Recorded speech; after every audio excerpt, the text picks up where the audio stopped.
How dare you whisper love to my daughter? The alien queen's roar hid more than anger. The arrival of the envoy. The shuttle descended through Celestra's opalescent atmosphere, and Ambassador Marcus Vale pressed his palm against the viewport, mesmerized by the city below. Aurelia floated like a jewel suspended in clouds of luminous mist, its spired towers catching and refracting light in impossible ways. This was his moment, humanity's chance to secure the rare stellarium crystals that could solve Earth's energy crisis. The welcoming committee waited on the landing platform, their tall, graceful forms draped in flowing robes that seemed to shimmer between solid and liquid states. Marcus straightened his diplomatic uniform and stepped into the alien air, which tasted of honey and starlight. "Ambassador Vale," a melodious voice drew his attention. "I am Chancellor Theron. Her Majesty awaits you in the floating gardens." The palace interior defied physics, corridors that curved upward yet felt level to walk, chambers where water flowed in artistic spirals through the air. Marcus maintained his composure despite his wonder, following the Chancellor through halls where the walls hummed with bioluminescent life. The floating gardens took his breath away. Platforms of crystal hovered at various heights, connected by bridges of solidified light. Exotic flora glowed in response to movement, creating waves of color as beings passed. At the heart of the garden stood the royal family. Queen Servana commanded attention, regal, severe, her violet eyes holding the weight of centuries. Beside her, a younger figure made Marcus's heart skip. Princess Lorelei possessed her mother's ethereal beauty, but with something more. A restlessness in her golden eyes, a subtle defiance in her posture. "Your Majesty," Marcus bowed deeply, "I bring greetings from Earth and hope for mutual prosperity." The Queen's expression remained cold. "Pretty words from a species that consumes worlds like locusts. Tell me, human, why should we trust you with our sacred stellarium?" Before Marcus could respond, a crystal arch above the princess began to crack, its supports failing. Without thinking, Marcus grabbed a resonance rod from a nearby garden tool station. Instead of pushing the princess away roughly, he struck the rod at a precise frequency, creating a harmonic wave that redirected the falling shards around her, forming a protective cascade. Lorelei stood unharmed, surrounded by falling crystal that looked like frozen rain. Her eyes met his, wide with surprise and something else. "Interesting," she said softly. "A human who thinks before destroying." The Queen watched the exchange, her expression unreadable, as the garden's flora began to pulse with an unusual warmth. Forbidden twilight. 3 days had passed since the incident in the garden. Marcus found himself wandering the palace's lesser-known corridors, officially mapping the architectural marvels for his cultural report, but truly hoping for another glimpse of the princess. The Etherians kept him at arm's length during negotiations, their politeness a thin veil over deep suspicion. A soft chime in his earpiece made him pause. "Meet me in the Whispering Grove when the second moon rises. Tell no one." The message dissolved immediately, but he recognized Lorelai's vocal signature. That night, Marcus slipped past the dormant sentries, following the phosphorescent path markers toward the sacred grove. The garden was unlike anything in the palace, wild, ancient, with trees whose branches formed natural archways overhead. Bioluminescent vines pulsed slowly, like a vast network of neurons firing in thought. Lorelei waited by a fountain that flowed upward, water droplets hanging in the air like suspended diamonds. She wore a simple dress instead of royal regalia, making her seem more approachable, yet somehow more beautiful. "You shouldn't have come," she said, even as she stepped closer. "But I'm glad you did," Marcus replied, noticing how the plants around them began to glow brighter, their light shifting from cool blue to warm amber. They walked together through the grove, discussing their worlds. Lirelai explained how Etherians felt emotions through energy fields, how their architecture responded to collective consciousness. Marcus shared Earth's chaotic beauty, its imperfect but passionate humanity. As they talked, their hands accidentally brushed, sending a visible ripple of light through the nearest flowers. "Your people fear us," Lirelai said, settling on a bench carved from living wood. "They think we're trying to claim your resources, your worlds." "And my people fear you'll find us too primitive, too dangerous to trust." Marcus sat beside her, careful to maintain proper distance, though every instinct urged him closer. She turned to face him fully, her golden eyes searching his. "But you're not primitive. The way you saved me, you understood our technology instinctively. You harmonized with it instead of fighting it." The moment stretched between them, charged with possibility. Marcus reached up slowly, telegraphing his intent, and brushed a strand of her silver hair that had fallen across her face. Her breath caught, and the entire grove flared with warm golden light.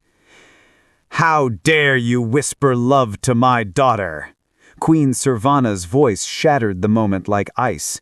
She stood at the grove's entrance, her form radiating controlled fury. The plants around her writhed and dimmed, responding to her anger. Marcus immediately stood and bowed. "Your Majesty, I meant no disrespect." "Silence!" The Queen's power made the air itself heavy. "You dare touch her with your inferior hands? You dare corrupt her with your primitive emotions?" "Mother, please," Lirelai began, but Servana raised her hand. "You will return to your quarters, Ambassador. Tomorrow we conclude negotiations. Then you leave Celestera forever." Yet even as she spoke, the Queen noticed something unusual. The sacred plants hadn't withered at the human's touch.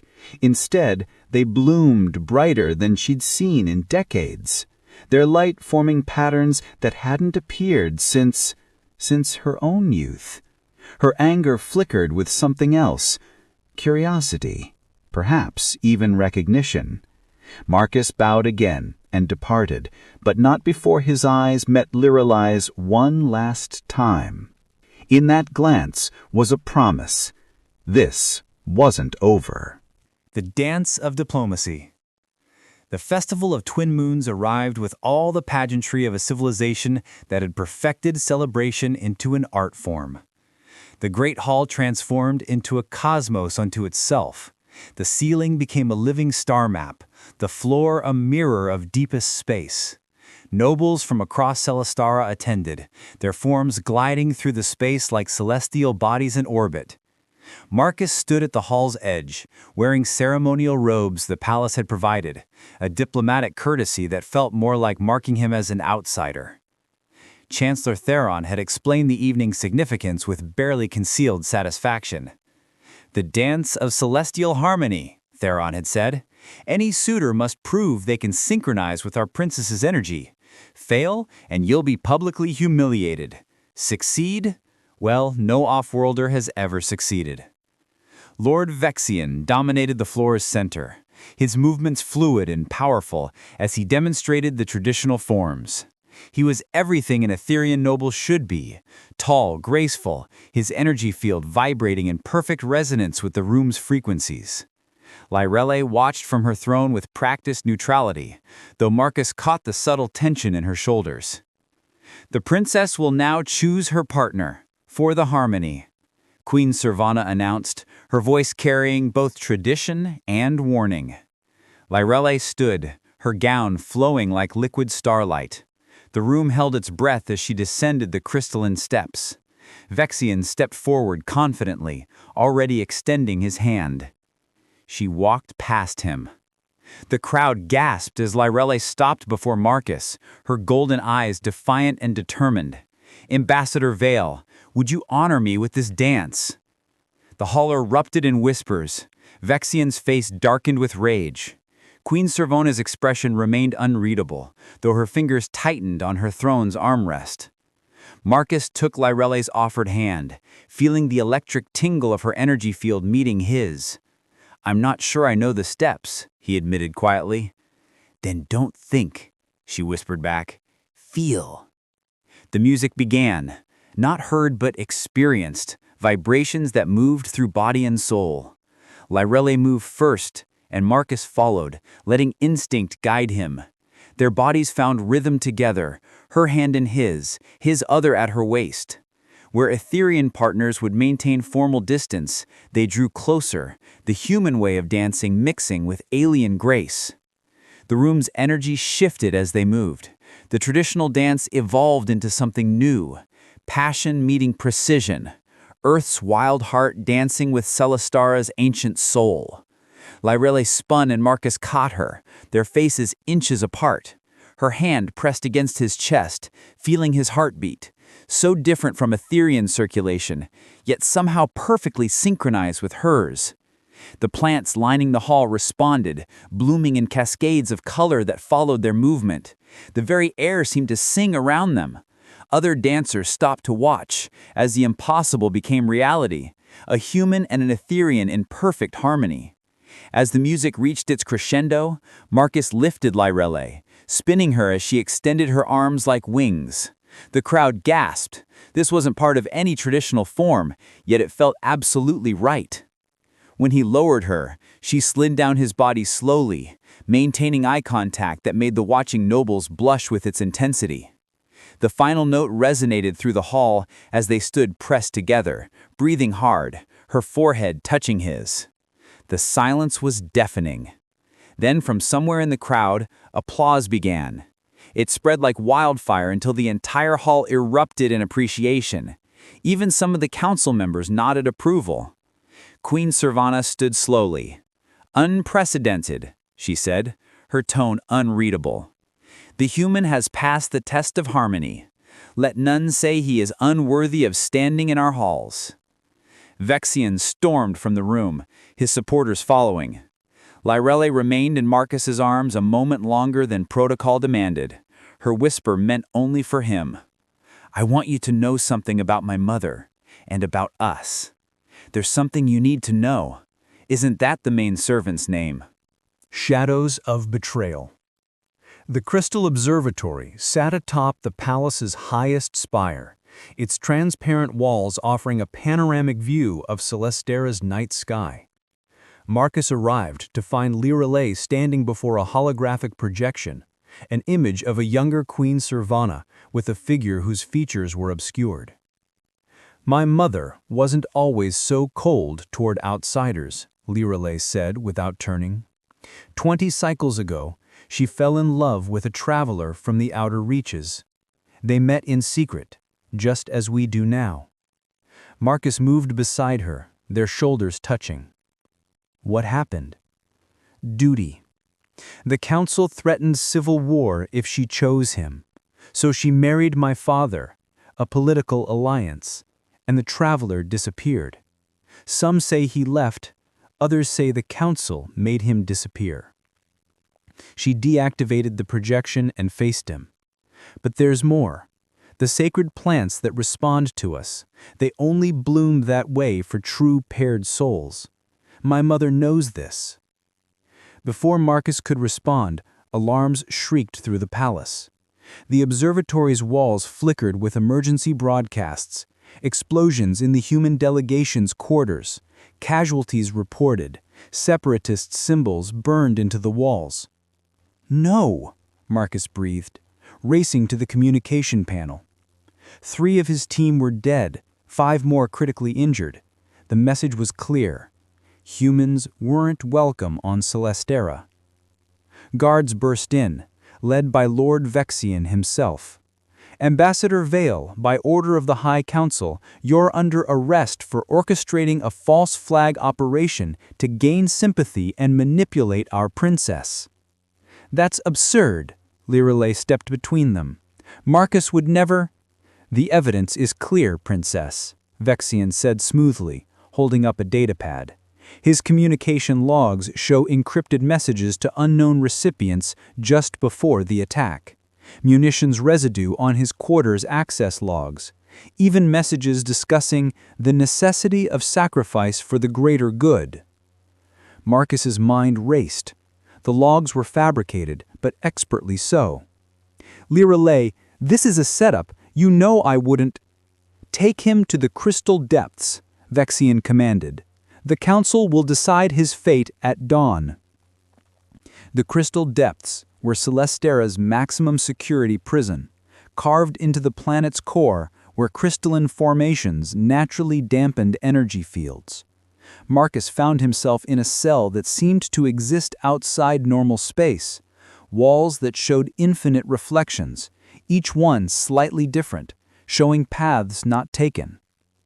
Hours passed. Then, impossibly, Queen Servana appeared in his cell, her form materializing from the crystal itself. "Your Majesty," Marcus stood, confused. "I've spent the night investigating," she said, her voice tired. "Vexian's evidence is too perfect, too convenient. More importantly, the sacred grove's testimony cannot be faked. The plants recognize true intent, and they bloomed for you and my daughter." She moved closer, and Marcus saw something unexpected in her eyes. Understanding, perhaps even regret. "The traveler I loved, his name was Jin.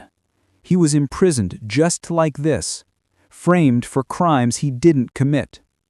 I was young, afraid, and I let duty convince me to abandon him. I've regretted it every day since." "Why tell me this?" "Because my daughter is stronger than I was, and because I won't let history repeat itself." She touched the cell wall, and it began to resonate. "Lirelei is gathering evidence against Vexian. The attack was meant to kill you, but your team was in the wrong place. His hatred has made him sloppy." The wall shimmered and became permeable. "Go to the sanctuary of First Light. Lirelei will meet you there with proof of Vexian's treachery.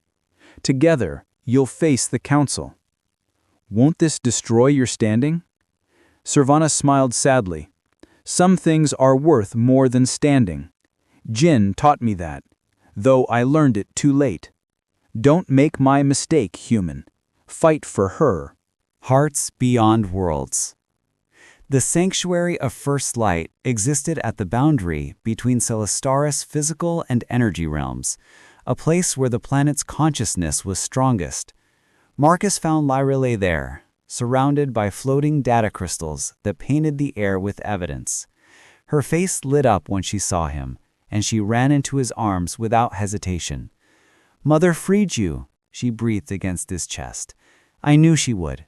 The truth always recognizes truth. What did you find?" She pulled back, gesturing to the crystals. "Everything. Vexian's communications with extremist factions, payments to orchestrate the attack, even his plans to frame you and use the incident to justify closing Celestara's borders permanently. He fears change, fears what our union might mean." Marcus studied the evidence. "It's conclusive, but will the council listen? They've been looking for an excuse to expel humans. They'll have to listen." Lirelei took his hands, and the sanctuary responded, filling with warm golden light. "The sacred witnesses have already testified. Every plant in the palace, every energy field we've touched together, they all sing the same truth. Our connection isn't just real, it's recognized by Celestara itself." They prepared through the night, organizing evidence, practicing arguments. As dawn approached, Lirelei pulled Marcus onto the sanctuary's balcony where the first sun was beginning to rise. "Whatever happens in there," she said, "I need you to know something." She cupped his face in her hands. "I choose you, not because you're human or because it's forbidden, but because when you look at me, you see me. Not a princess, not a symbol, just Lirelei." Marcus pulled her closer, their foreheads touching. "And when you look at me, You don't see a primitive species or a political problem, you see possibility. I see love, she corrected. And finally, after all the stolen moments and interrupted encounters, they kissed. It was like two galaxies colliding, energy and matter, light and sensation, two completely different forms of life discovering they were made of the same stardust. The sanctuary exploded with light, crystals singing in harmonies that hadn't been heard for millennia. The very fabric of space seemed to celebrate around them. They entered the council chamber hand in hand, facing the assembled leadership of Celestara. Vexian stood in chains, his treachery already revealed by Servana's investigation. The evidence played out in holographic detail, his crimes undeniable. The question, the elder counselor intoned, is not of Lord Vexian's guilt, but of our future. Do we allow this unprecedented union between human and Etherian? Queen Servana stood. The sacred groves have already given their blessing. The festival of twin moons witnessed their harmony. Even now, look at the chamber's response to their presence. Indeed, the crystalline walls pulsed with warm light, the energy fields throughout the room flowing toward the couple like rivers to the sea. Marcus stepped forward. I propose a new alliance, not just trade agreements or diplomatic treaties, but a true joining of our peoples. Let our union be the first of many. Let it prove that difference isn't division, it's strength. And I, Librele added, choose to be that bridge. I'll spend time on Earth learning human ways, while Marcus remains here learning ours. We'll be ambassadors not of governments, but of hearts. The council murmured, but the elder raised his hand. The planet itself has spoken. The union is blessed. Let this be the dawn of a new age, the age of connection beyond worlds. As the council dispersed, Marcus and Librele found themselves alone with Queen Servana. She approached slowly, her expression softer than either had ever seen. Jin would have been proud, she said, quietly, touching Librele's cheek. You had the courage I lacked. She turned to Marcus. Protect her heart, human. It's more precious than any crystal in our minds. With my life, Your Majesty. Servana smiled, a real smile. I believe you will. Now go. You have 2 worlds to unite and a lifetime to do it. Under the light of twin moons, on a balcony overlooking the floating gardens where they first met, Marcus and Librele stood together. No longer ambassador and princess, no longer human and Etherian, but simply 2 souls who found each other across the vast darkness of space. Are you ready for an adventure? Librele asked, intertwining her fingers with his. Marcus brought their joined hands to his lips. With you? Always. The stars above seemed to pulse in approval, and somewhere in the sacred groves, the ancient plants bloomed with new growth, a promise that love, no matter how impossible, always finds a way to bridge the darkness between worlds. The end.